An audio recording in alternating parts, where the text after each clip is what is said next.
Le message vocal est arrivé à 23h47 pendant la réunion la plus dangereuse de la carrière de Luca Rossi. Autour de la table en acajou poli, dans la salle privée du restaurant de Giordano, 5 hommes étaient assis rigides comme des statues. L'air sentait les cigares chers et l'eau de Cologne moins chère, le genre porté par des hommes essayant trop fort de prouver qu'ils appartenaient. En face de Luca, Vincent Calibrazzi, sous-chef de la famille Southside, s'est penché en arrière dans sa chaise avec la confiance suffisante de quelqu'un tenant 4 as. Territoire, négociation, livraison d'armes, le jeu d'échecs habituel où un mauvais mouvement signifiait la guerre. Le téléphone de Luca a vibré contre la table. Il a baissé les yeux, prêt à le faire taire. L'écran montrait le chat de groupe crypté de l'organisation Rossi, celui réservé aux capots et aux hommes faits seulement. Quelqu'un avait été ajouté par erreur. Le numéro était inconnu. Puis il a vu le fichier audio bleu. Son doigt a plané au-dessus du bouton ignorer, mais quelque chose l'a fait taper dessus à la place. La tension de la pièce s'est évaporée au moment où la petite voix a rempli le silence. Maman. Oncle Raphaël m'a frappé encore. Un enfant qui pleure. Les mots étaient brisés, trempés de terreur. Il a dit « Il va te faire du mal, j'ai peur, maman. J'ai si peur. » La voix a craqué sur la dernière syllabe, se dissolvant en sanglots. Le monde de Luca s'est arrêté. Chaque homme à la table s'est tourné vers le son, mais Luca ne les a plus vus. Il a vu une pièce différente, une nuit différente il y a 16 ans. Sa petite sœur, Julia, 14 ans, l'appelant de l'appartement de son petit ami, Luca. « Il me fait mal. S'il te plaît, viens. » Il avait été trop tard. 30 minutes. C'est tout ce que ça a pris. 30 minutes pour que Marco la mette dans un coma dont elle ne s'est jamais réveillée. La voix de cet enfant, elle était identique, la même hauteur tremblante, la même peur haletante. Bienvenue à Rossi Chronicles, où les hommes les plus impitoyables découvrent leur humanité dans les cris des innocents. Et la rédemption n'est jamais propre, jamais facile, mais toujours digne du combat. Si vous croyez que même les personnes brisées méritent une seconde chance de bien faire par ceux qui en ont le plus besoin, cliquez sur ce bouton d'abonnement et aimez cette vidéo pour soutenir des histoires qui vous font sentir quelque chose de réel. Laissez un commentaire nous disant d'où vous regardez. Nous aimons avoir de vos nouvelles.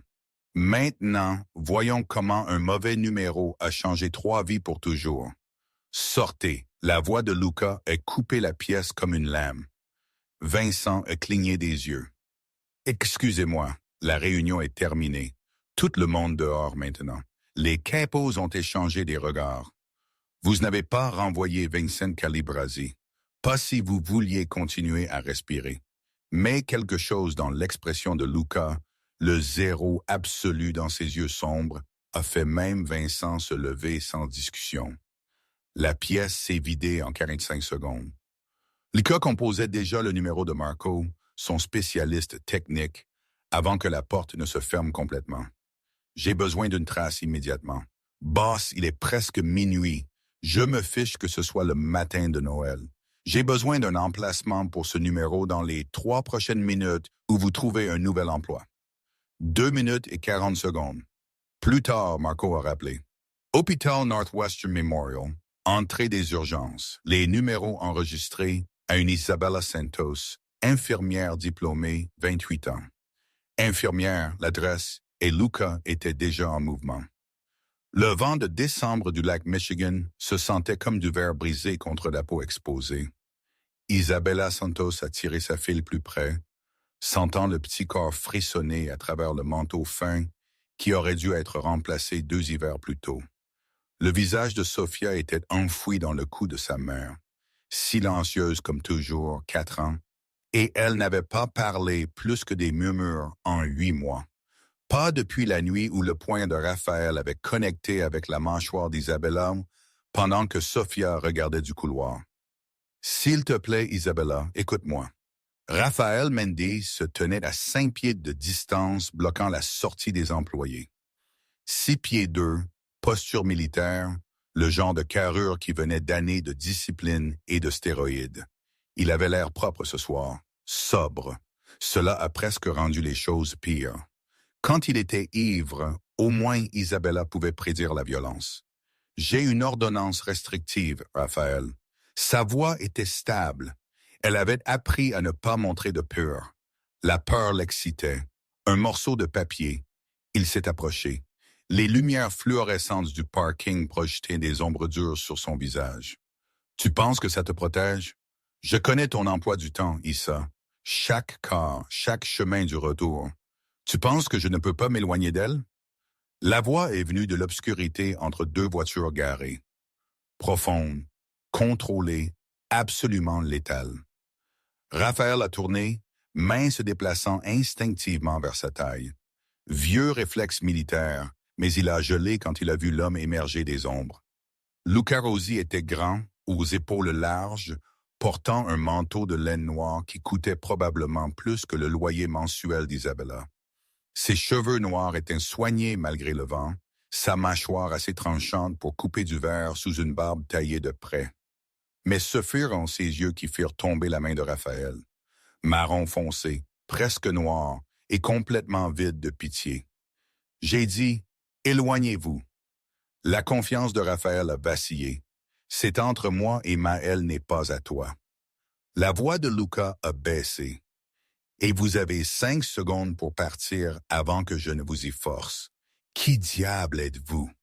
Luca n'a pas répondu. Il a simplement regardé Raphaël de la même manière que quelqu'un pourrait examiner un insecte avant de décider de l'écraser. Isabella a senti l'étreinte de Sofia se resserrer autour de son cou, le souffle de la petite fille venant plus vite. Raphaël a fait son choix. Il a reculé de 2 pas, les mains levées en fausse reddition. Ce n'est pas fini, Issa. Tu sais ça, n'est-ce pas? Ce n'est pas oui, a interrompu Luca doucement. Ça l'est. Quelque chose dans son ton a fait pâlir Raphaël. Il s'est retourné et a marché rapidement vers un camion Ford délabré, jetant un dernier coup d'œil par-dessus son épaule avant de s'éloigner rapidement du parking. Les genoux d'Isabella ont presque flanché. Elle avait retenu son souffle sans s'en rendre compte. Les petites mains de Sofia ont serré son haut d'uniforme, poings assez serrés pour froisser le tissu.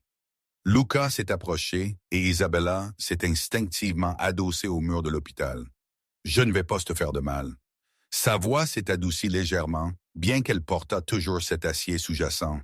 « Mon nom est Luca Rossi. Votre fille a envoyé un message vocal à mon téléphone par erreur. J'ai besoin de savoir, est-elle en sécurité? » Isabella l'a regardé. Message vocal. Sofia n'a pas parlé. Elle n'avait pas parlé depuis. Puis elle s'est souvenue de ce matin. Sofia avait joué avec son téléphone pendant qu'Isabella prenait sa douche. Elle a dû ouvrir une application, appuyer sur quelque chose. Je ne comprends pas quel message. Sofia ne le fait pas. Elle s'est arrêtée parce que Sofia regardait cet étranger avec de grands yeux bruns, ne cachant pas son visage comme elle le faisait avec tout le monde. Luca s'est accroupi lentement, prudemment, se mettant au niveau des yeux de Sofia. « Salut, chérie. Tu es très courageuse. Tu sais ça? » Sofia n'a pas répondu, mais elle n'a pas détourné le regard non plus. Il s'est redressé, reportant son attention sur Isabella. « Cet homme, Raphaël, il est dangereux. Je peux aider. Je n'ai pas besoin d'aide. » Les mots sont venus automatiquement. Elle les avait dit tant de fois qu'il se sentait comme une armure. « Votre fille, oui. » La déclaration a atterri comme un coup de poing. Isabella a senti des larmes brûler derrière ses yeux. Elle était si fatiguée, si sans fin, désespérément fatiguée. « Je ne sais pas qui vous êtes, » a-t-elle murmuré. « Mais je ne peux pas. Nous ne pouvons pas. J'ai une place, sûre, sécurisée. Personne ne vous touche là-bas, l'un ou l'autre de vous. Je n'accepte pas la charité. Alors nous appellerons cela un échange. Vous êtes infirmière. J'ai des gens qui ont parfois besoin d'attention médicale sans paperasserie hospitalière. » La mâchoire d'Isabella s'est serrée. Et elle savait ce que cela signifiait. Quel genre d'homme aurait besoin de ce genre d'aide? Non. Luca a hoché la tête une fois, acceptant. Il a sorti une carte de la poche de son manteau, l'a tendu. Quand il reviendra, et il le fera, appelez-moi. Isabella n'a pas pris la carte. Luca l'a placée sur le capot de la voiture la plus proche et est parti, disparaissant dans l'obscurité de décembre aussi discrètement qu'il était arrivé. Sofia a tourné son visage dans le cou d'Isabella et pour la première fois en 8 mois, a murmuré un seul mot, sûr. Isabella a fermé les yeux et a pleuré. Raphaël est revenu 36 heures plus tard. Isabella chargeait Sofia dans leur Honda Civic vieille de 10 ans quand elle l'a vue appuyée contre la porte côté conducteur. 15 heures, en plein jour. Il ne se souciait même plus de qui voyait. Tu as pensé à ce que j'ai dit, Issa. Son sourire était tout tendant. Pas de chaleur. Sur comment nous sommes une famille, comment Sofia a besoin de sa figure paternelle. Tu n'es pas son père. Les mains d'Isabella ont tremblé alors qu'elle attachait le siège auto de Sofia. Et tu ne le sauras jamais. Sa main a jailli, saisissant son poignet.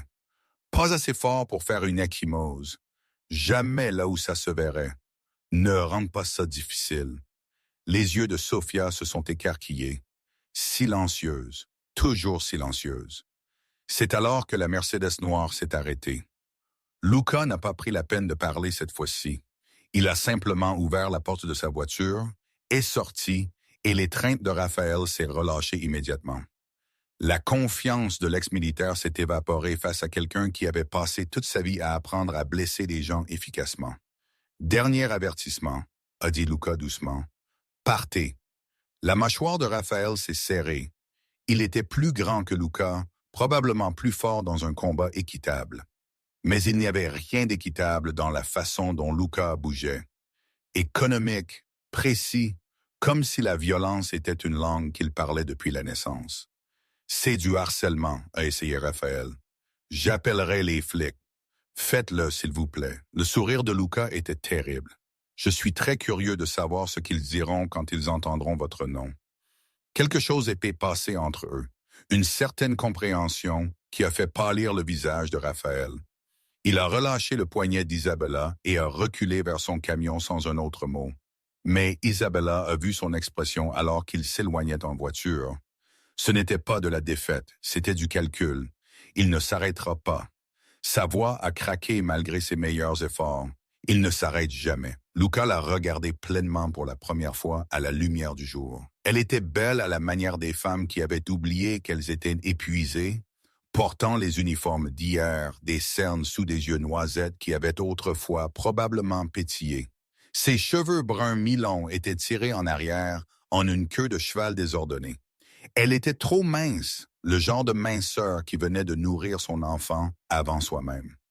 Alors nous le faisons arrêter. Il a ouvert la porte arrière de sa voiture. Montez, toutes les deux. J'ai une voiture qu'il connaît, qu'il peut suivre. Montez. Isabella voulait argumenter, mais Sofia tendait déjà la main vers la Mercedes, de petites mains s'étirant comme si elle reconnaissait la sécurité quand elle la voyait. Isabella a craqué. Le penthouse à River North était tout ce que leur appartement sans ascenseur au 4e étage à Pilsen n'était pas.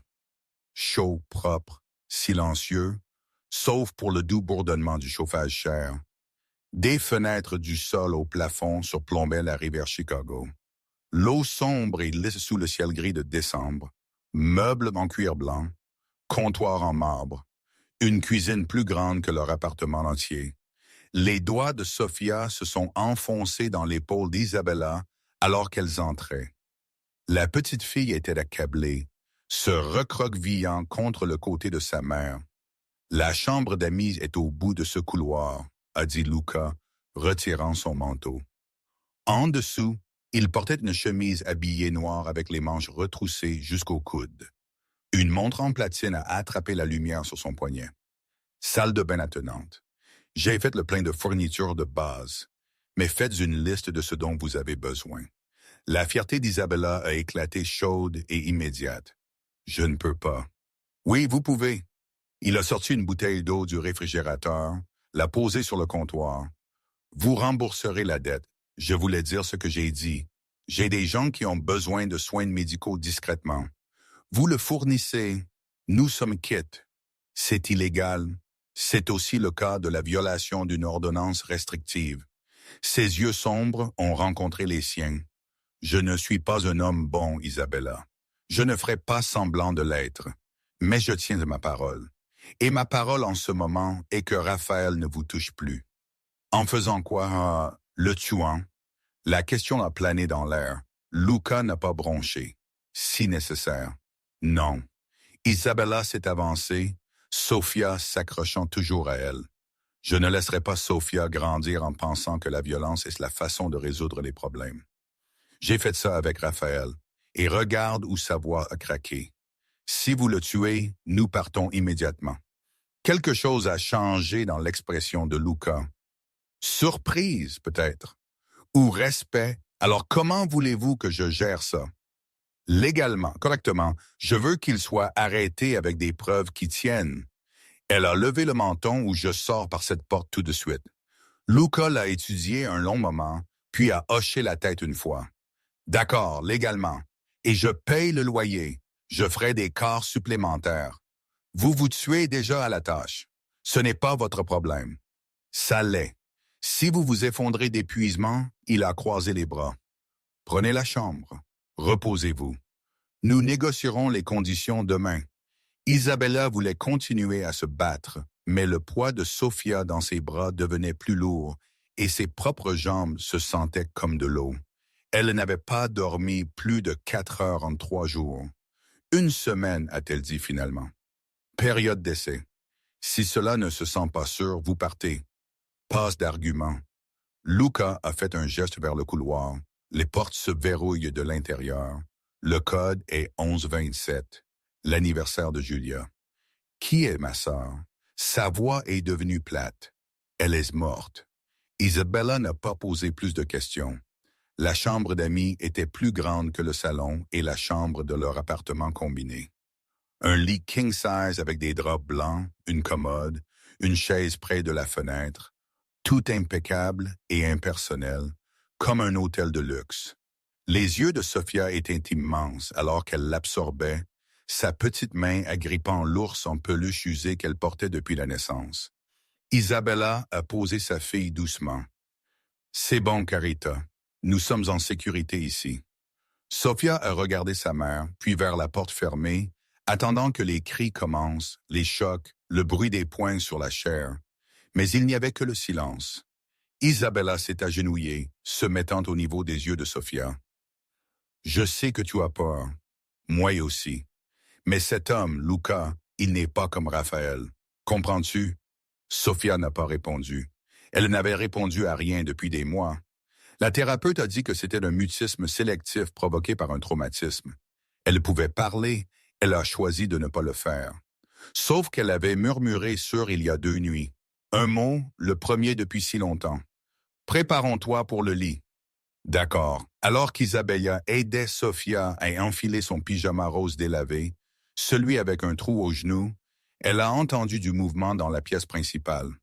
Des pas silencieux, le réfrigérateur s'ouvrant et se fermant, des sons domestiques normaux qui se sentaient étrangers après des mois à marcher sur des œufs, attendant la rage de Raphaël. Quand elle a bordé Sophia dans le lit massif, la petite fille avait l'air incroyablement petite contre des oreillers blancs. Ses boucles brunes s'étalaient comme un halo. Son ours serré fort. « Dors, Minilla. Je serai juste ici. » Isabella s'est allongée à côté de sa fille, toujours dans ses uniformes, trop épuisée pour se changer. Le matelas était obscènement confortable. La pièce chaude, sûre. Pour la première fois en 8 mois, elles se sont toutes les deux endormies avant la nuit. Luca se tenait dans son salon, fixant la porte fermée de la chambre d'amis. Il avait tué 17 hommes en ses 35 ans, 3 avec ses mains nues. Il avait cassé des os, extrait des informations, fait des choses qui feraient vomir les gens normaux. La violence était un outil qu'il maniait avec la même efficacité que la respiration.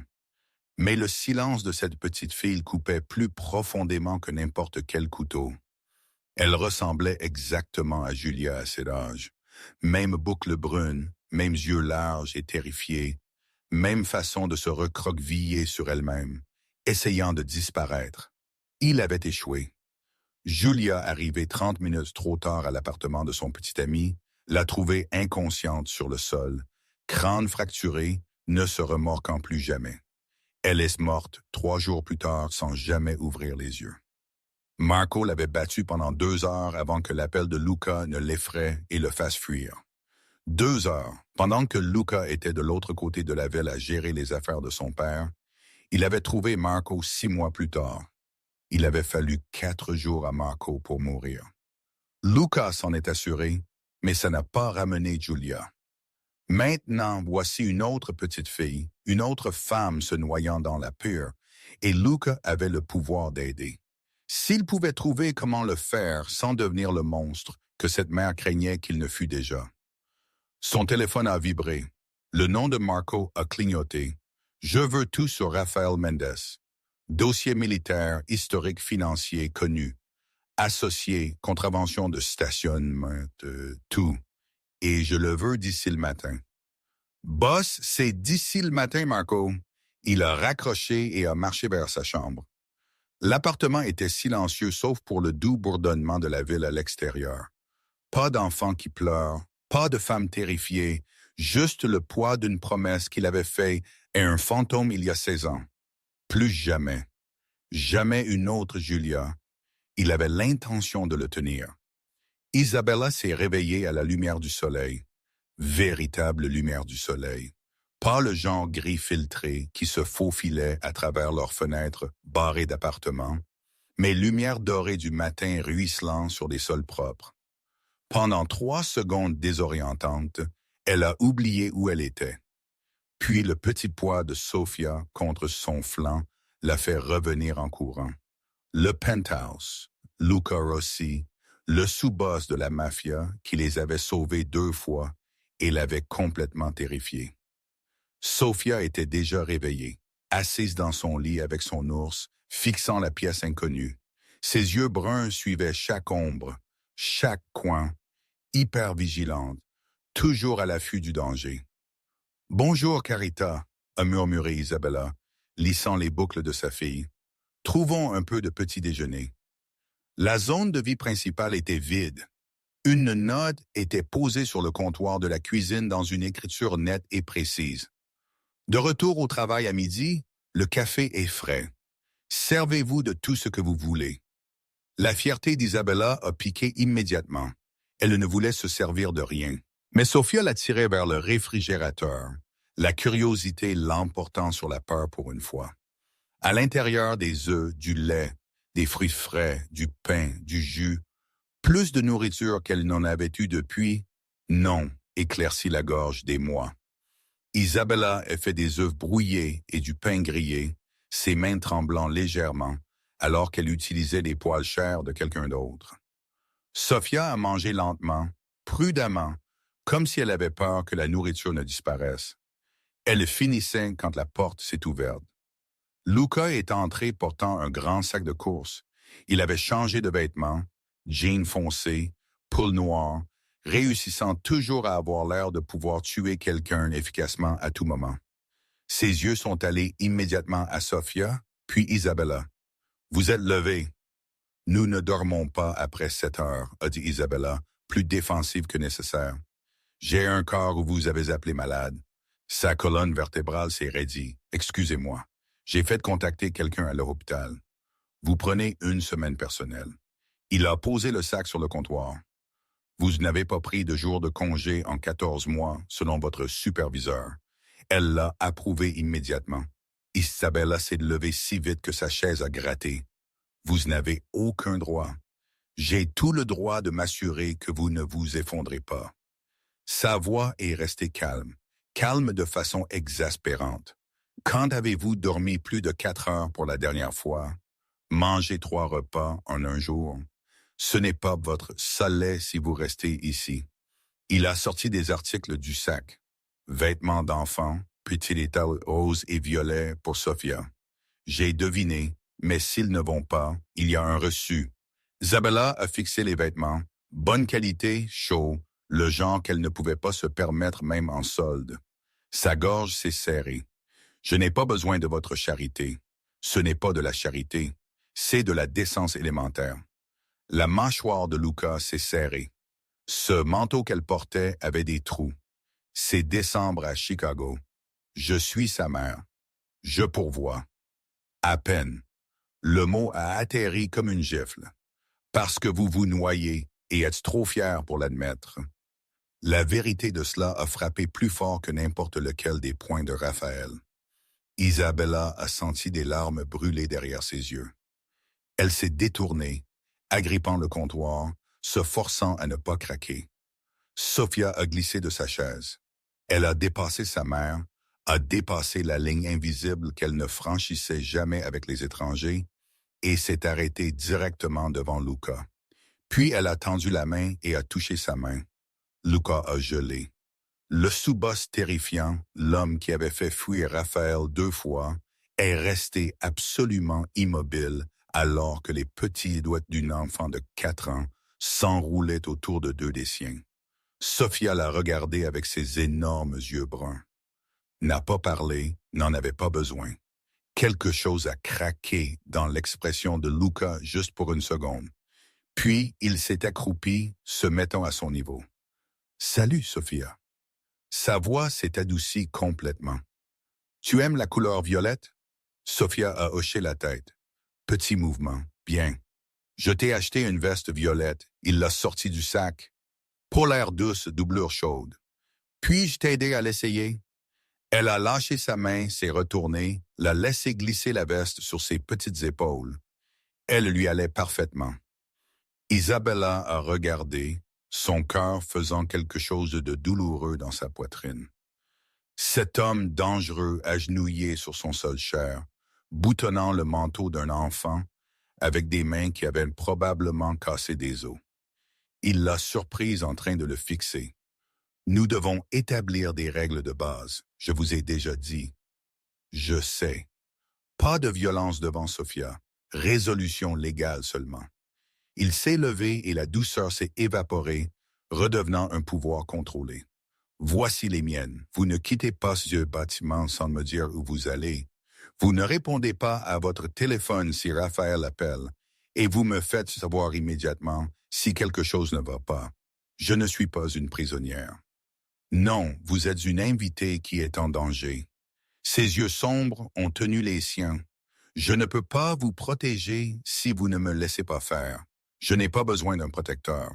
J'ai besoin de sa voix. A craqué. J'ai besoin qu'il soit arrêté avec des preuves comme vous l'avez promis. Déjà en train de travailler dessus. J'ai des gens qui recueillent la documentation de chaque violation d'ordonnance restrictive, chaque visite à l'hôpital, chaque rapport de police que vous avez déposé. Il a sorti son téléphone, lui a montré un fichier, des pages de données. Mon avocat est en train de monter un dossier qui le mettra en prison pour des années. Les mains d'Isabella ont tremblé alors qu'elle regardait l'écran. Comment avez-vous obtenu tout cela si vite? Je suis très bon pour trouver des informations. Il a mis le téléphone dans sa poche, mais il faut du temps pour que cela tienne légalement, ce qui signifie que vous restez ici. Restez en sécurité jusqu'à ce que ce soit fait. Et si je refuse, alors vous jouez avec la vie de votre fille. Sa voix est devenue mortellement silencieuse. Votre fierté vaut-elle cela? La question a plané dans l'air comme une lame. Isabella a regardé Sophia maintenant assise sur le sol examinant sa nouvelle veste. Si petite, si fragile. Bien, a-t-elle murmuré.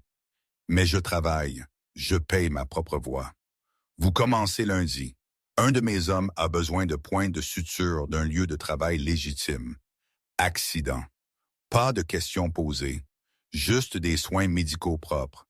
Je vous enverrai les détails. Cela se sentait comme vendre son âme. Mais quel choix avait-elle? Les jours ont développé un rythme étrange. Luca partait tôt, rentrait tard. Isabella nettoyait obsessionnellement malgré ses protestations, incapable de se sentir à l'aise d'accepter de l'aide. Sophia a exploré le penthouse par incrément prudent, son ours toujours serré fort. Le 3e soir, Luca a ramené à la maison un jeu de mémoire pour enfants. « Ma sœur aimait ça », a-t-il dit, le posant sur la table basse. « Puis-je te montrer ?» Sophia a regardé sa mère. Isabella a hoché la tête.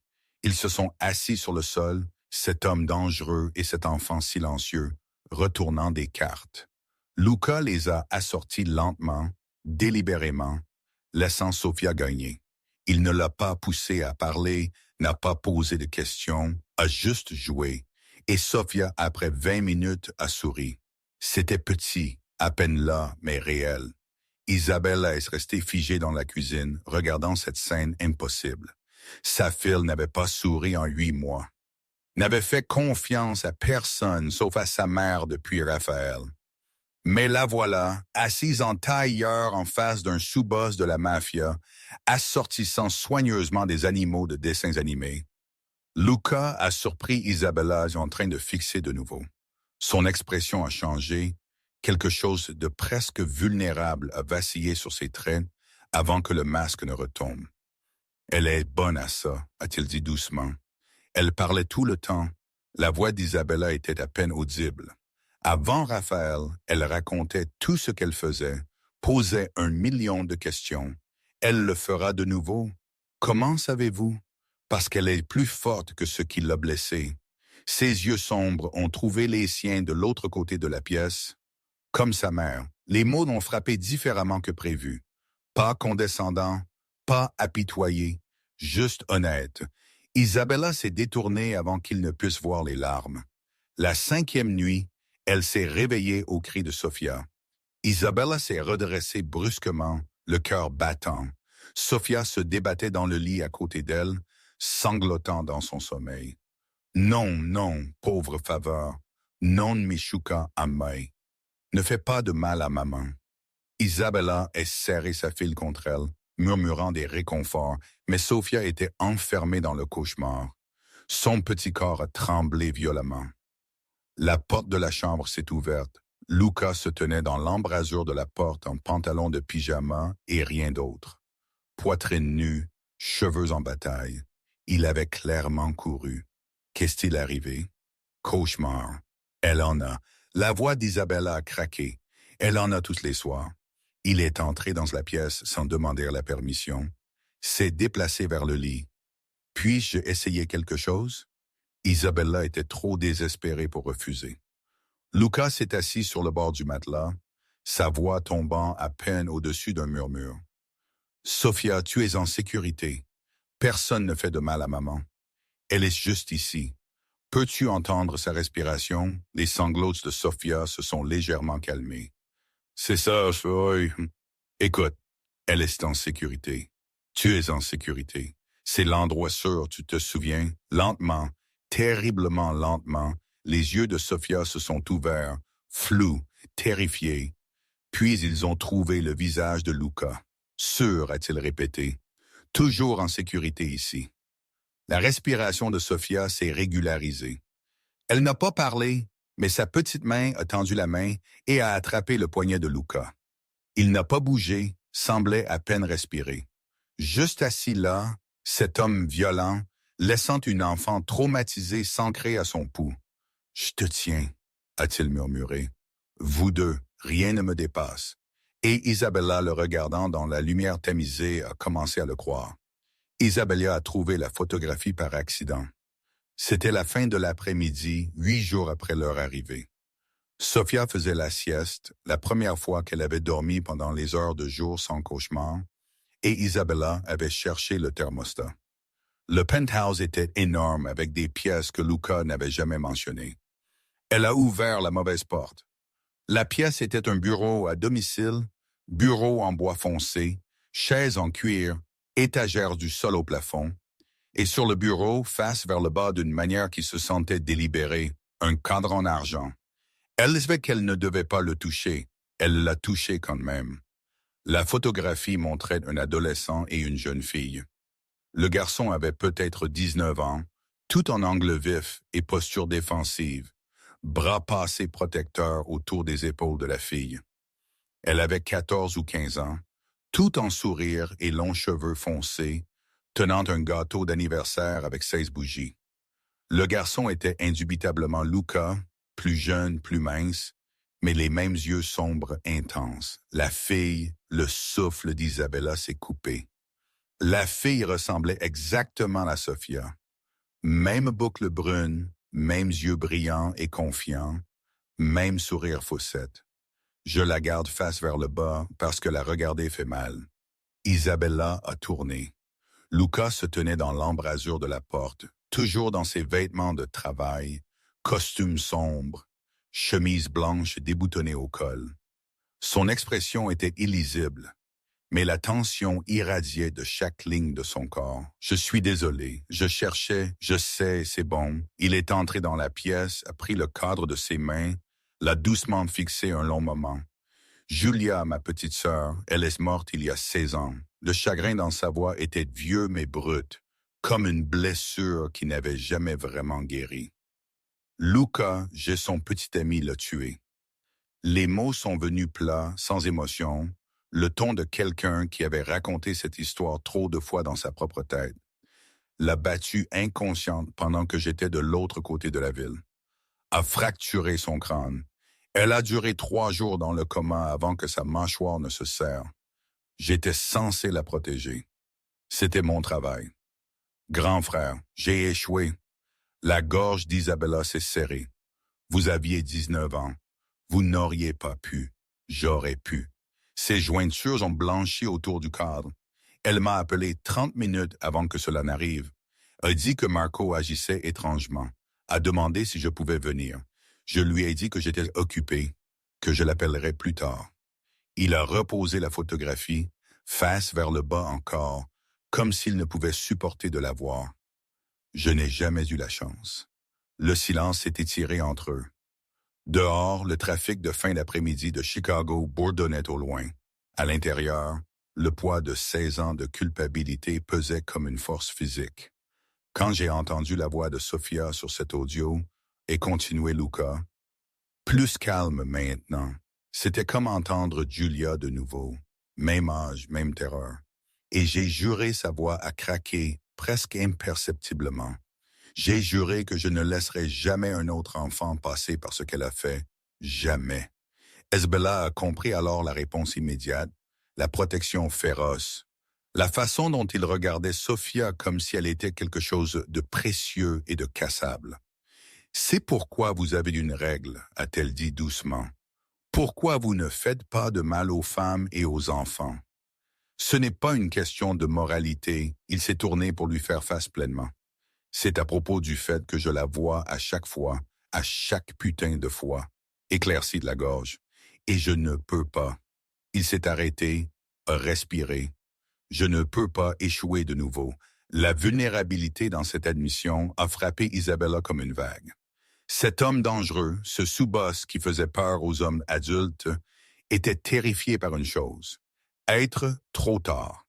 Elle voulait tendre la main, toucher son bras, offrir du réconfort. Mais l'espace entre eux se sentait vaste, rempli de tout ce qu'il était et de tout ce qu'elle craignait. Qu'est-il arrivé à Marco? La question est venue avant qu'elle ne puisse l'arrêter. L'expression de Luca est devenue froide. Complètement, terrifiantement froid. Je l'ai trouvé 6 mois plus tard et il est mort lentement. Pas de remords, pas d'hésitation. Très lentement, la confession aurait dû la terrifier, aurait dû la faire fuir. Mais tout ce qu'Isabella a ressenti, c'était un sentiment de satisfaction malsain. Et cela la terrifiait plus que tout ce que Luca pouvait faire. Vous l'avez tué, oui. Et vous tueriez Raphaël si je vous laissais faire sans hésitation. Ses yeux sombres ont rencontré les siens. Mais je vous ai donné ma parole. Résolution légale. Je tiens mes promesses, même quand c'est plus difficile, surtout alors. Isabella l'a regardé, vraiment regardé, a vu l'homme qui s'agenouillait sur les sols pour jouer à des jeux de mémoire avec des enfants traumatisés, qui était resté immobile pendant 1 heure pendant que Sophia agrippait son poignet pendant un cauchemar, qui gardait la photographie de sa sœur face vers le bas parce que le chagrin était trop grand à témoigner chaque jour. Il était dangereux, violent, tout ce dont elle devrait fuir. Mais il était aussi la seule personne qui avait fait sourire Sophia en 8 mois. « J'ai peur de vous », a-t-elle admis doucement.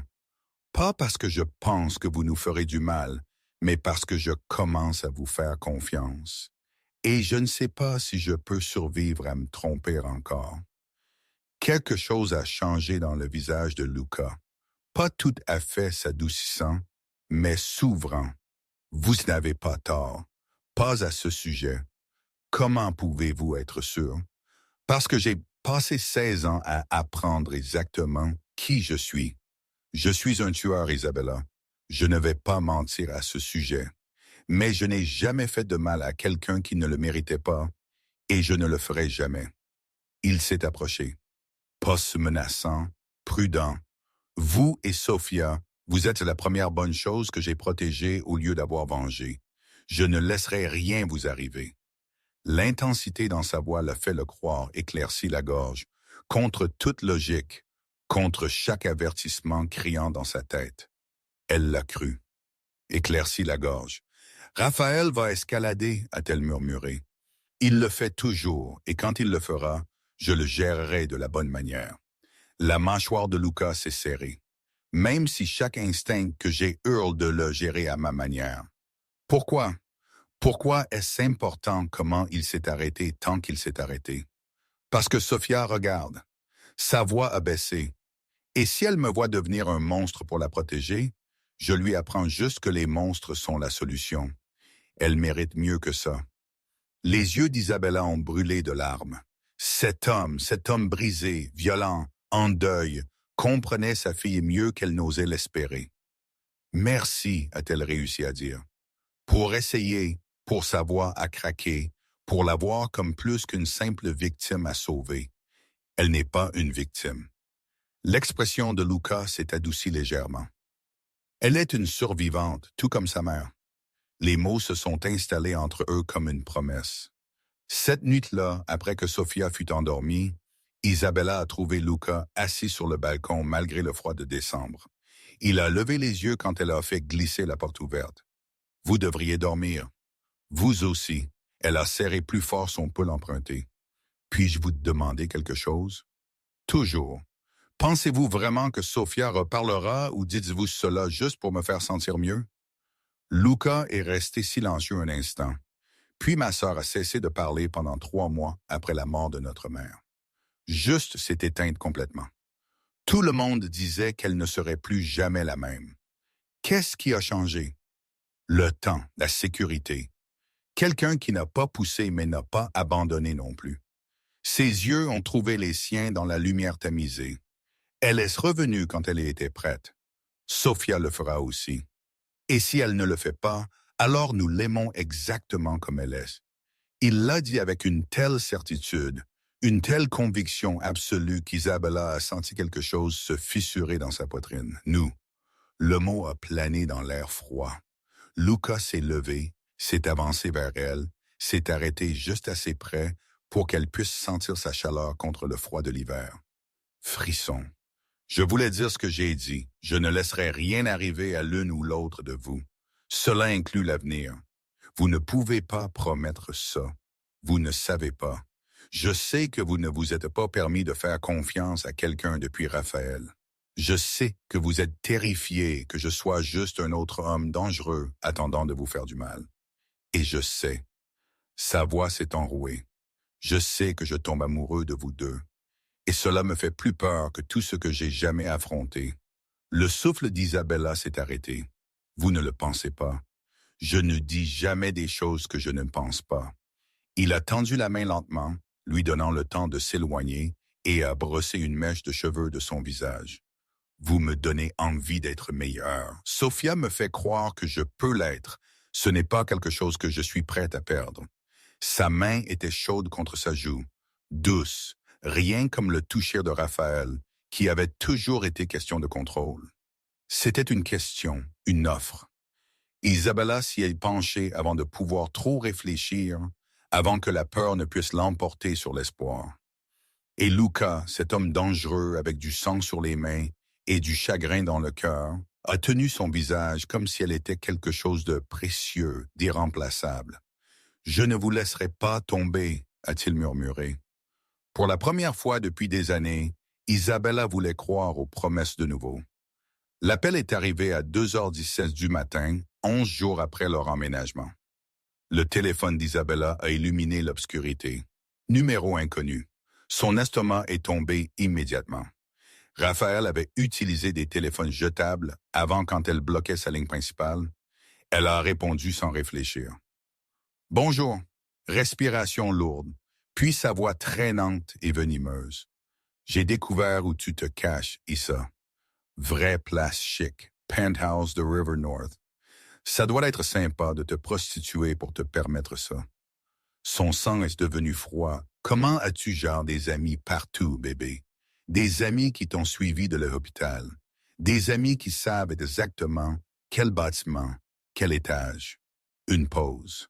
Cruel. Des amis qui savent à quelle heure cette petite noire va dormir. Les mains d'Isabella ont tremblé si violemment qu'elle a failli laisser tomber le téléphone. Raphaël, si tu t'approches, quoi? Tu vas appeler les flics? Ton petit ami va te protéger? Rire dur et cassant. J'étais force spéciale, Issa. Je connais 17 façons d'entrer dans un bâtiment sécurisé. Et quand je le ferai, le téléphone a été pris de sa main. Luca se tenait à côté du lit en pantalon de pyjama, mâchoire serrée, yeux absolument létaux. Il s'était matérialisé silencieusement comme il se déplaçait toujours. Il a pressé le téléphone contre son oreille. Raphaël Mendes. Sa voix était conversationnelle, agréable même, ce qui en quelque sorte a empiré les choses. Vous avez 10 secondes pour raccrocher et disparaître, ou je vous trouverai et vous ferai regretter chaque décision que vous avez prise depuis votre naissance. Statique, puis la voix de Raphaël essayant la bravade. Grand mot. Tu penses que j'ai peur de toi devrait l'être. Le ton de Luca n'a jamais changé. Toujours agréable. Toujours calme. Parce que je sais que vous appelez du Harry's Bar sur West Division. Je sais que vous avez 3 whisky dans le corps. Je sais que vous êtes assis dans le coin arrière portant votre vieille veste militaire. Et je sais sa voix est tombée à quelque chose de sub-zéro. Je sais exactement combien de temps il faudra à mes gens pour vous atteindre. 4 minutes. Voulez-vous le tester? Silence. Puis l'appel s'est déconnecté. Luca a rendu à Isabella son téléphone. Préparez l'essentiel. Nous partons. Quoi? Non. Il connaît cet emplacement. C'est compromis. Vous avez dit que cet endroit était sûr. Ça l'était jusqu'à ce qu'il obtienne quelqu'un pour vous suivre. Luca était déjà en mouvement, tirant des vêtements de son placard avec des mouvements vifs et efficaces. J'ai une autre propriété plus sécurisée. Nous partons maintenant. L'esprit d'Isabella a tournoyé. Comment nous a-t-il même trouvés? Probablement soudoyer un garde de sécurité de l'hôpital pour vous surveiller. Suivi à distance. J'aurais dû anticiper. Il s'est arrêté, a respiré. Ma faute. Je le répare. Sophia est apparue dans l'embrasure de la porte de la chambre, serrant son ours. Ses yeux étaient immenses, terrifiés. Elle avait tout entendu. Luca l'a vue et s'est immédiatement mise à genoux. « Salut, chérie, nous allons faire une aventure. Est-ce que c'est bon? » La lèvre inférieure de Sophia a tremblé. « Je te promets que tu es en sécurité. Ta maman est en sécurité, mais nous devons être très silencieux et très rapides. Peux-tu faire ça pour moi? » La petite fille a hoché la tête, muette comme toujours. Elles étaient dans la voiture de Luca en 12 minutes. La maison sœur était à Oak Park, déguisée en modeste maison familiale dans une rue suburbaine tranquille. Rien comme le penthouse, plus petite, plus ancienne. Mais quand Luca a désactivé le système de sécurité, Isabella a vu la porte renforcée, les fenêtres par balles, les caméras couvrant chaque angle. « C'était la maison de mon grand-père », a expliqué Luca, portant Sophia à l'intérieur. La petite fille s'était endormie contre son épaule dans la voiture. Il était paranoïaque, la construite comme une forteresse. L'intérieur était daté. Boiserie des années 1970, papier peint floral mais propre. Un petit salon, 2 chambres, une salle de bain, cuisine sans appareils électroménagers datés. Cela se sentait plus comme une prison que le penthouse. Luca a installé Sophia sur le canapé, la couverte d'une couverture, puis s'est tourné vers Isabella. J'ai besoin de gérer ça. Gérer quoi, Raphaël? Il a franchi une ligne. La façon dont il l'a dit a fait serrer son estomac. Luca, vous avez promis légalement. Il a menacé votre fille en détail. Ses yeux sont devenus sombres. Cela change les choses. Non, ça ne change rien. Isabella s'est interposée entre lui et la porte. Vous m'avez donné votre parole. Ma parole ne couvre pas qu'ils vous mettent toutes les deux en danger actif. Alors, quel est votre plan? Aller à ce bar et le battre à mort sur le parking. Le silence de Luca était une réponse suffisante. Et puis quoi? La voix d'Isabella a monté. Vous vous faites arrêter. Nous sommes laissés seuls encore. Sofia perd la première personne à part moi en qui elle a eu confiance en des mois. Je ne me ferai pas arrêter. Vous ne savez pas ça. Elle a agrippé ses bras, le forçant à la regarder.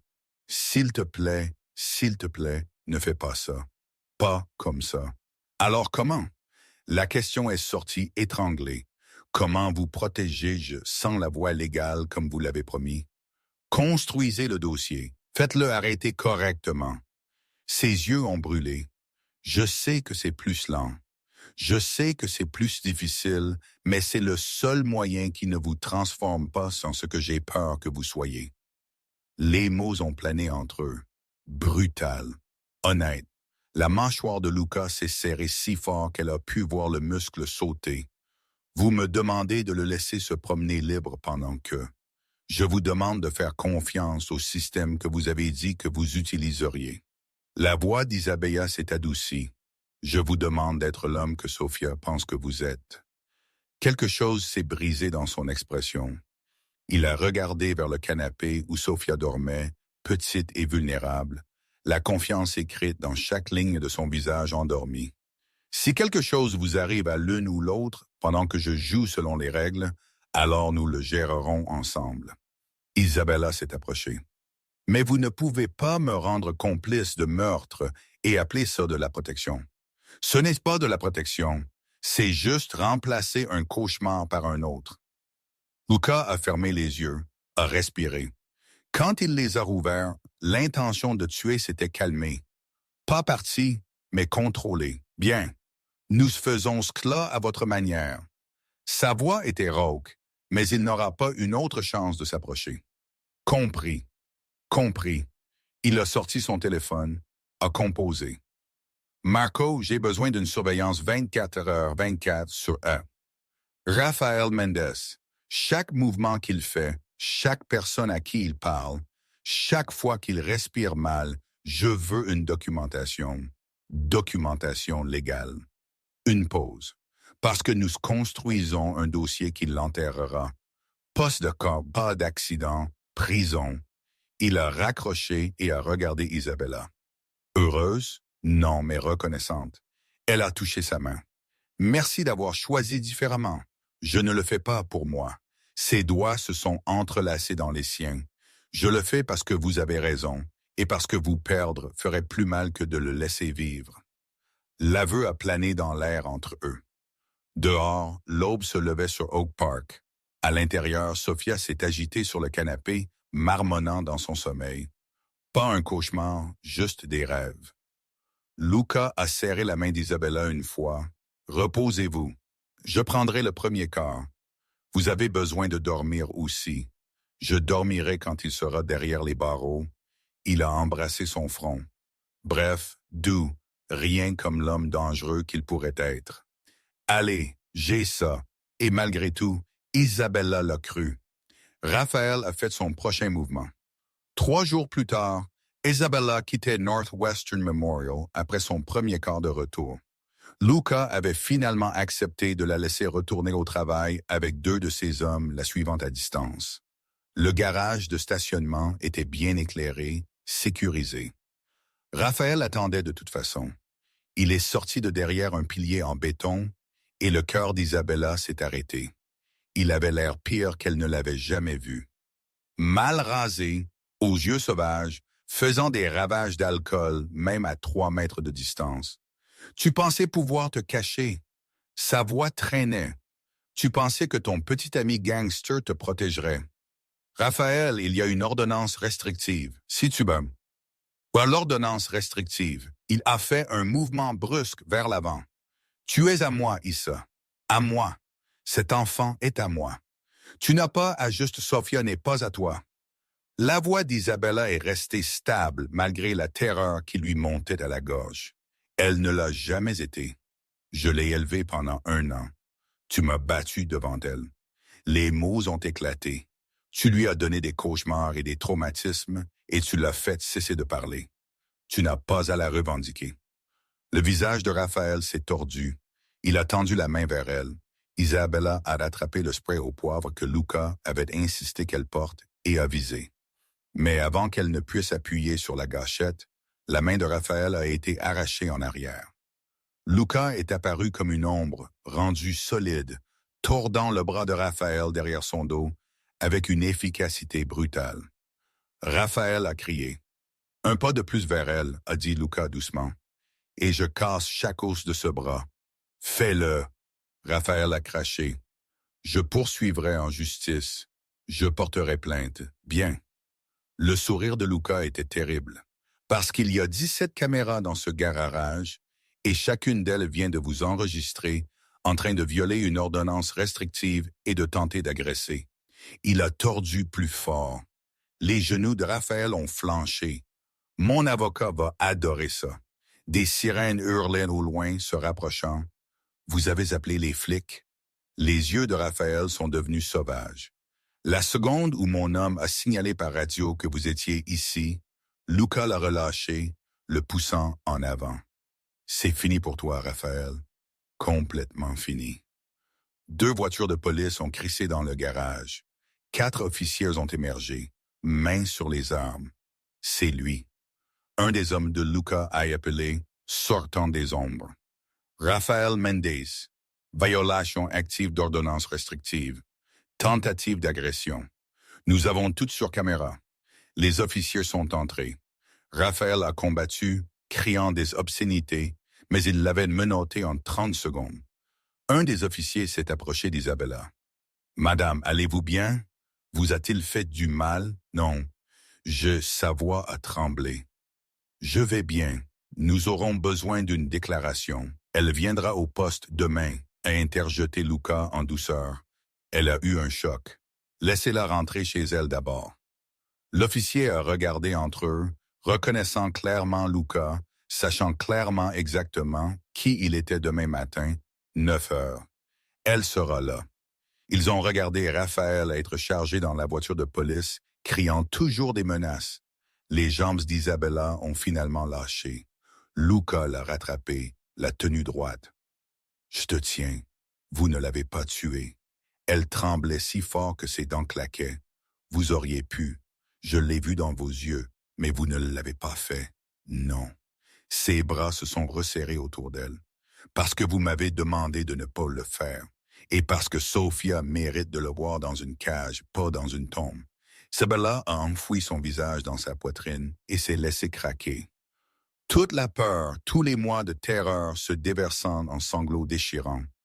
Luca l'a tenue à travers tout ça. Ne l'a pas fait taire, ne lui a pas dit que c'était fini, l'a juste tenue et l'a laissé ressentir tout ce qu'elle avait eu trop peur de ressentir. Quand elle s'est finalement calmée, il a parlé contre ses cheveux.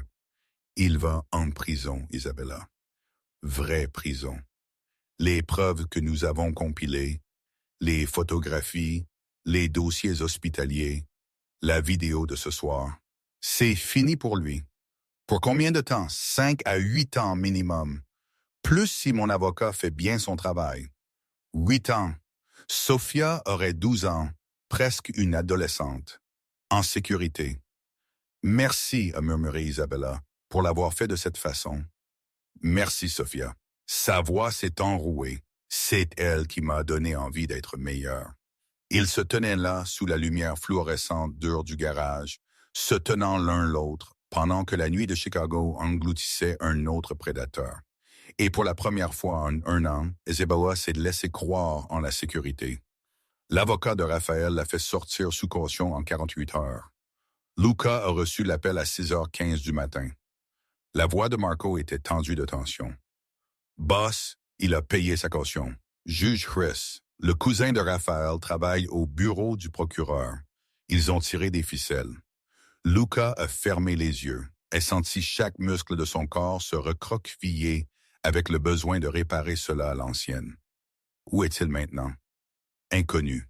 Il a quitté le tribunal il y a 20 minutes. Nous l'avons perdu dans le trafic. Trouvez-le maintenant. Il a raccroché et s'est tourné pour trouver Isabella debout dans l'embrasure de la porte de la chambre. Sophia dans ses bras. Elle avait tout entendu. Il est dehors. Sa voix était plate. Mort temporairement. Le procès est toujours en cours. Cela signifie juste qu'il vient pour nous. L'étreinte d'Isabella sur Sophia s'est resserrée. Le visage de la petite fille était enfoui dans le cou de sa mère. Petit corps tendu. Vous savez qu'il l'est. Luca le savait. Les hommes comme Raphaël n'acceptaient pas la défaite. Ils ont escaladé. Et maintenant, il avait eu 48 heures en prison pour alimenter sa rage en quelque chose de vénéneux. Je ne le laisserai pas vous toucher. Vous ne pouvez pas être partout. Les yeux d'Isabella étaient creux. Nous ne pouvons pas vivre comme ça. Courir, se cacher, l'attendre pour. La petite main de Sophia a touché le visage de sa mère. Le geste était délibéré, réconfortant. Une enfant essayant d'apaiser la peur de sa mère. Cela a brisé quelque chose dans la pièce. Écoutez-moi. Luca s'est approché. J'ai 8 hommes qui surveillent cette maison. Caméra sur chaque approche.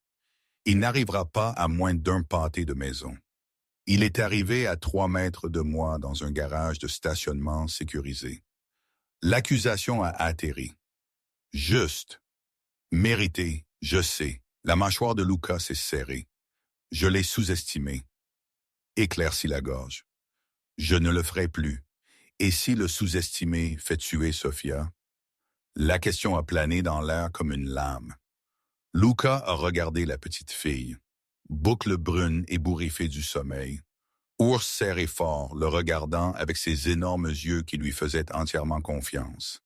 Il avait échoué Julia parce qu'il avait été trop lent. Il n'échouerait pas Sophia. Alors je termine cela. Les mots de profond sont sortis froids. Final ce soir définitivement. Luca, non. Il a renoncé au droit à une résolution légale quand il a payé sa caution et a disparu. La voix de Luca s'est durcie. Vous vouliez que j'essaye à votre manière. Je l'ai fait. Le système a échoué. Maintenant, nous le faisons à ma manière, s'il te plaît. La voix d'Isabella a craqué. S'il te plaît, ne me fais pas te regarder devenir ce dont je fuis. Je ne suis rien comme lui. N'est-ce pas? Des larmes ont coulé sur ses joues. La violence est de la violence. Le meurtre est de le meurtre. Si vous le tuez, en quoi êtes-vous différent? Parce que je vous protège, il vous détruisait. Et apprenant à Sophia que la réponse à chaque problème est le sang, Isabella a secoué la tête. Je ne peux pas la laisser grandir en pensant que c'est de l'amour. Je ne le ferai pas. Avant que Luca ne puisse répondre, son téléphone a sonné. La ligne principale de l'hôpital. Il a répondu « Rossi ». « Monsieur Rossi, ici la sécurité de Northwestern Memorial. Il y a une situation aux urgences. Un homme correspondant à la description que vous nous avez donnée. Raphaël Mendes. Il est ici. Il exige de voir Isabella Santos, revendiquant des droits parentaux sur sa fille. Il est armé. La sécurité tente de désescalader, mais Luca bougeait avant que la phrase ne soit terminée. Appelez la police. Gardez le contenu. Je suis à 10 minutes. Il a attrapé ses clés, son arme, s'est glissé dans un étui d'épaule avec une vitesse d'entraînement. Isabella a attrapé son bras. Que faites-vous? Mettre fin à cela. Ses yeux étaient absolument froids. Restez ici. La porte reste verrouillée. Ne quittez pas cette maison. Luca, si vous le tuez, alors je le tue. Il l'a embrassé. Front dur et rapide. Mais vous et Sophia vivez. C'est tout ce qui compte. Il était sorti avant qu'elle ne puisse l'arrêter. Les urgences de Northwestern Memorial étaient en confinement quand Luca est arrivé. La sécurité avait Raphaël coincé dans le coin le plus éloigné de la salle d'attente. Il s'était barricadé derrière des chaises renversées, une arme visible dans sa ceinture, criant ses droits de père. Luca s'est déplacé à travers le chaos comme de la fumée, badge flashé à la sécurité. Autorité qui venait de l'argent et de la peur et des connexions que la plupart des gens ne questionnaient pas. Laissez-moi gérer ça. Monsieur, il est armé. Nous avons la police en route. J'ai dit, laissez-moi gérer ça. Le garde de sécurité a regardé le visage de Luca et a reculé. Raphaël l'a vu arriver. Ses yeux sont devenus sauvages. Le voilà. Le thé mafieux qui a volé ma famille. Sofia n'est pas à toi. La voix de Luca est portée à travers la pièce, calme, contrôlée. Elle ne l'a jamais été.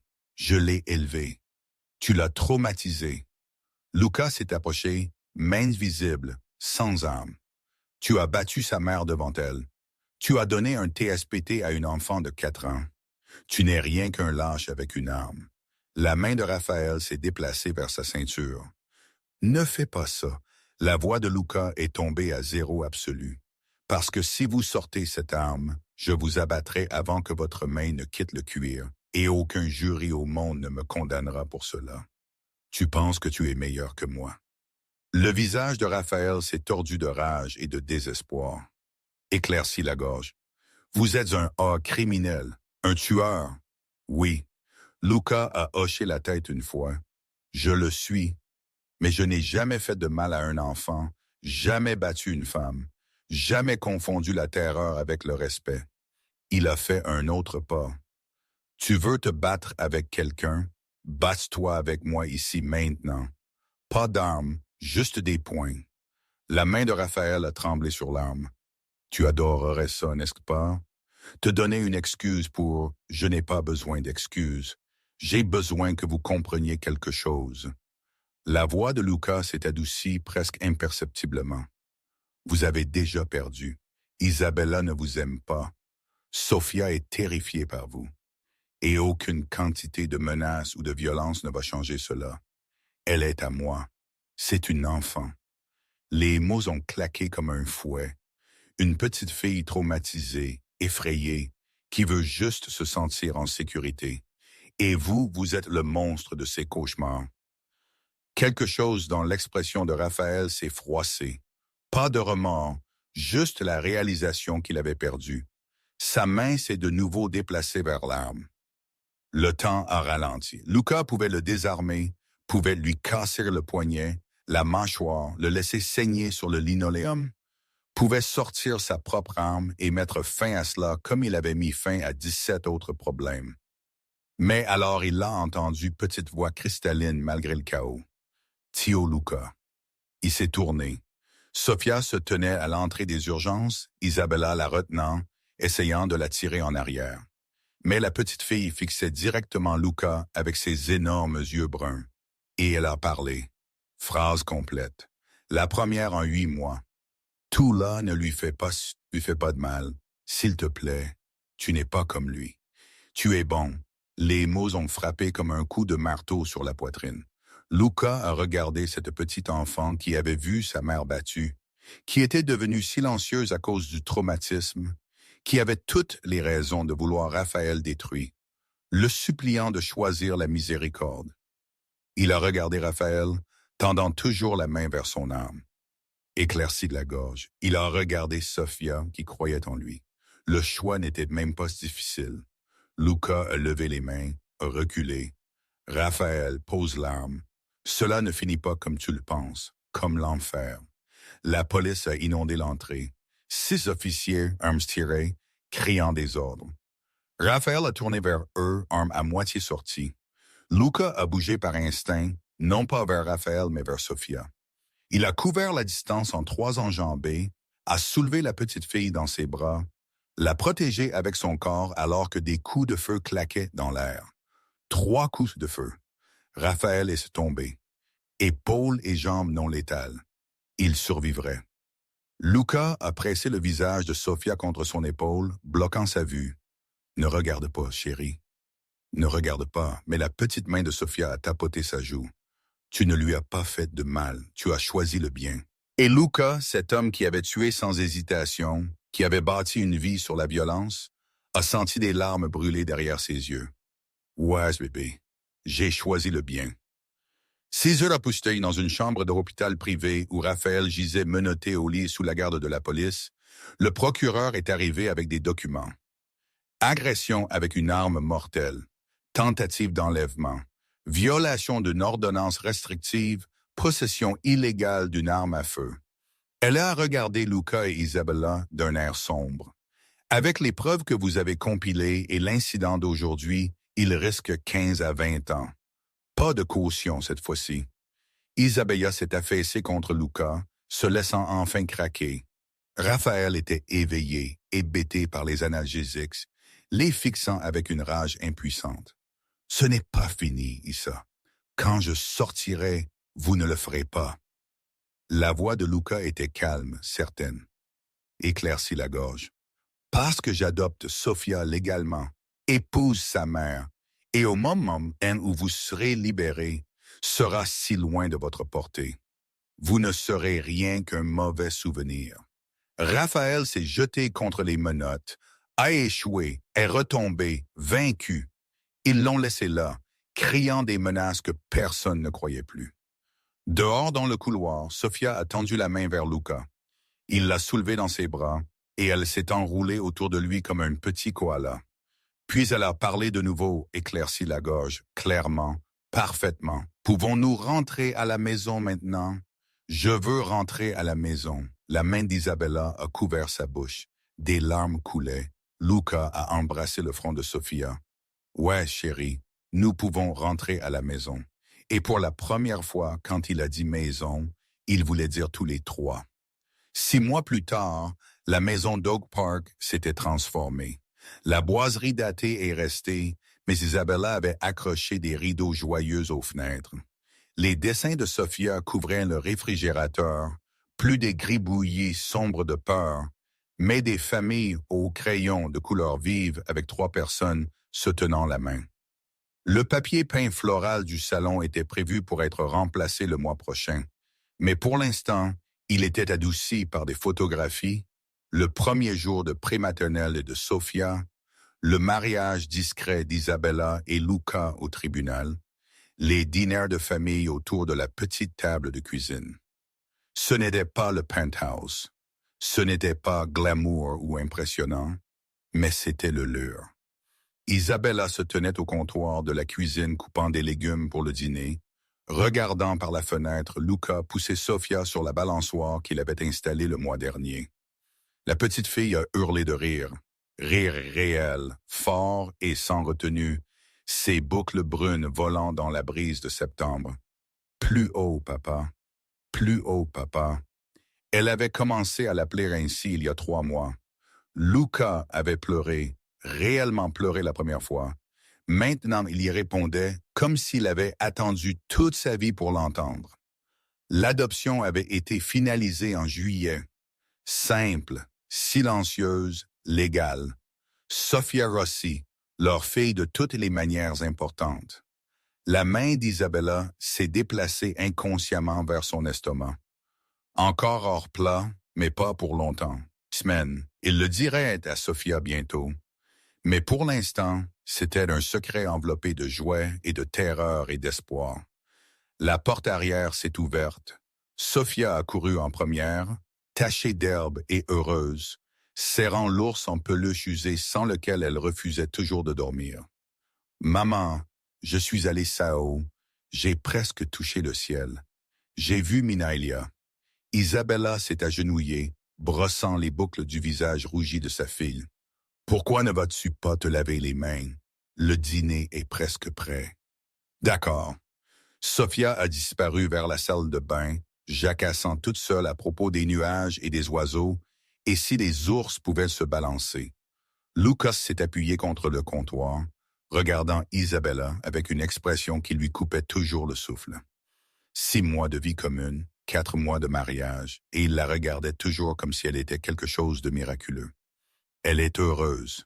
Sa voix était douce, étrange. Elle l'est. Isabella s'est redressée, a bougé dans son espace, s'est laissée être rassemblée dans des bras qui l'avaient autrefois terrifiée et qui se sentait maintenant comme la sécurité incarnée. Vous l'avez rendue heureuse. Nous l'avons rendue heureuse. Il a embrassé sa tante. Comment a été votre journée? Longue, 3 traumatismes aux urgences, mais j'ai pu rentrer à la maison. Alors elle a souri contre sa poitrine. Ça en valait la peine. Vous n'avez pas à continuer à travailler les corps supplémentaires. Je peux. Je sais. Elle l'a regardé, mais je veux. Je suis bonne à ce que je fais et ça compte. L'expression de Luca s'est adoucie. Il avait appris à ne pas la combattre sur cela. Isabella Santos Rossi n'était pas une femme qui acceptait des aumônes, même de son mari. Elle a travaillé, elle a contribué, elle a maintenu son indépendance même en acceptant l'amour. C'était une des 1000 choses qu'il adorait chez elle, assez juste. Il l'a embrassée correctement cette fois, lent et profond et plein de promesses. Mais vous prenez congé demain. Rendez-vous chez le médecin, vous vous souvenez? Isabella s'est tendue légèrement. Et la main de Luca a caressé son visage. Quoi que dise le test, nous le gérons ensemble. D'accord, elle a hoché la tête, se laissant s'appuyer sur sa certitude. Le test de grossesse avait été positif, mais la confirmation du médecin se sentait comme le rendre réel. Terrifiant, magnifiquement réel. La voix de Sophia a appelé du bout du couloir. « Maman, papa, venez voir, je nous dessine. » Ils l'ont trouvée dans sa chambre, la plus petite des deux, peinte en violet pâle à sa demande, remplie de livres et de jouets, et le genre de désordre qui venait d'une enfant qui se sentait assez en sécurité pour faire des dégâts. Elle a tenu une feuille de papier de construction, 4 bonnes chums allumettes, des étiquettes dans l'écriture soignée de Luca. Il lui avait appris les lettres.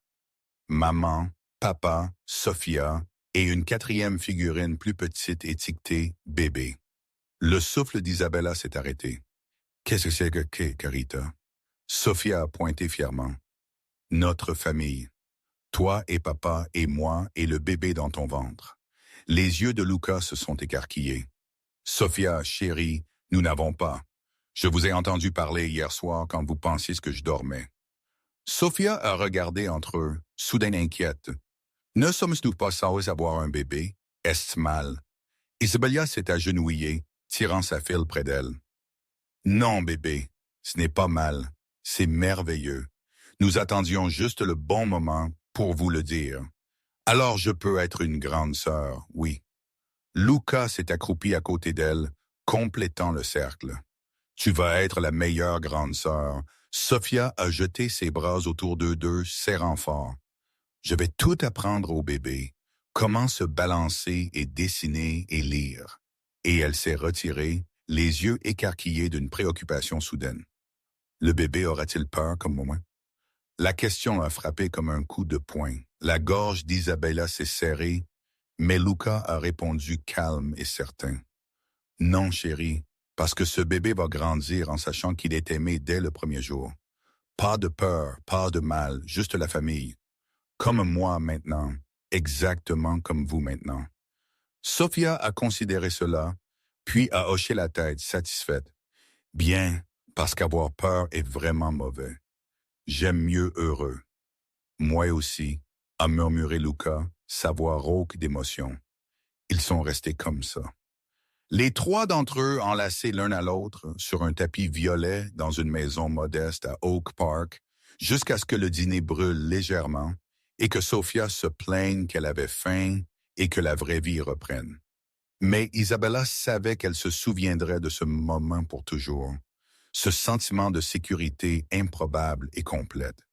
Plus tard cette nuit-là, après que Sophia fut endormie lisant des livres à chapitre maintenant, sa thérapeute a dit que cela faisait partie de la reconquête de sa voix. Isabella a trouvé Luca sur la véranda arrière. Il tenait la photographie de Julia, face visible cette fois, éclairci la gorge, la regardant sans broncher. « Je lui ai parlé de Sophia aujourd'hui », a-t-il dit doucement quand Isabella s'est assise à côté de lui. « Je lui ai dit que j'avais finalement bien fait, que j'avais finalement sauvé quelqu'un au lieu d'arriver trop tard. Elle serait fière de vous. Je ne sais pas à ce sujet. » Il a posé la photo avec soin. « Je ne suis toujours pas un homme bon, Issa. Je fais encore des choses qui vous feraient partir si vous connaissiez les détails. Je sais plus que vous ne le pensez. Isabella a pris sa main. Je connais les Rossi. La famille opère des deux côtés de la loi. Je sais que vous avez blessé des gens. Je sais que vous en blesserez plus s'ils nous menacent. Et vous êtes d'accord avec ça? Je suis d'accord avec vous. Elle a serré ses doigts. Le vous entier, pas la version aseptisée. Vous avez choisi Sophia plutôt que la vengeance. Vous avez choisi la retenue plutôt que la violence quand chaque instinct criait le contraire. C'est qui vous êtes quand ça compte. Luca l'a tiré près, enfouissant son visage dans ses cheveux. Je ne mérite pas ça, ni l'une ni l'autre de vous. Peut-être pas. Isabella a souri contre son épaule. Mais vous nous avez de toute façon. Ils se sont assis dans l'obscurité de septembre, écoutant les grillons dans le trafic lointain, se tenant l'un l'autre comme des lignes de vie. À l'intérieur, la veilleuse de Sophia brillait d'un rose doux à travers la fenêtre de sa chambre. Plus de cauchemars, plus de silence, juste des rêves et des rires, et le genre d'enfance qu'elle méritait. Isabella a pensé au message vocal qui avait tout commencé. Ce fichier audio accidentel envoyé au mauvais numéro par une enfant terrifiée qui avait cessé de parler. Le mauvais numéro qui avait été exactement le bon. 3 mois plus tard, le jour du 5e anniversaire de Sophia, elle se tenait au comptoir de la cuisine lisant son nouveau livre à chapitre à haute voix, pendant que Luca faisait des crêpes et que le ventre de grossesse d'Isabella était pressé contre la table. Le lapin n'avait peur du noir. Sophia a lu attentivement, épelant chaque mot. Mais alors sa maman a dit « Tu es plus courageux que tu ne le sais ». Elle a levé les yeux, rayonnante comme moi, n'est-ce que pas, papa? J'avais peur, mais maintenant je suis courageuse. La plus courageuse. Luca a retourné une crêpe en forme d'ours, bien plus courageuse que moi. Tu es super courageux. Tu protèges tout le monde. Seulement les gens que j'aime. Il a rencontré les yeux d'Isabella à travers la cuisine. C'est le seul genre de protection qui compte. Sophia est retournée dans la lecture, voix forte et claire, remplissant la maison de mots. Et Isabella, regardant son mari faire des crêpes d'anniversaire pendant que leur fille retrouvait sa voix une syllabe à la fois, a compris quelque chose de fondamental. La rédemption ne concernait pas l'effacement du passé. C'était à propos de choisir différemment quand ça comptait. À propos de laisser l'amour réécrire la fin que vous pensiez inévitable. Luca Rossi avait été un tueur. Probablement l'était encore dans les ombres sur lesquelles elle ne posait pas de questions. Mais il était aussi un père qui enseignait à sa fille qu'être bon était un choix que l'on faisait chaque jour, et que c'était assez. Parfois, les gens qui nous sauvent ne sont pas ceux que nous attendions. Parfois, ce sont ceux que le monde nous a dit de craindre. Mais peut-être que c'est le but. Peut-être que l'amour ne consiste pas à trouver quelqu'un de sûr. C'est à propos de trouver quelqu'un prêt à devenir sûr pour vous. Le message vocal de Sophia est allé au mauvais numéro cette nuit de décembre. Mais il a atteint exactement la bonne personne. Un homme qui avait passé 16 ans à se noyer dans la culpabilité, qui avait construit des murs si hauts que personne ne pouvait l'atteindre, jusqu'à ce que la voix pleurante d'une petite fille fende ces murs et lui rappelle que la force ne se mesure pas, éclaircit la gorge, par le nombre d'ennemis que vous détruisez.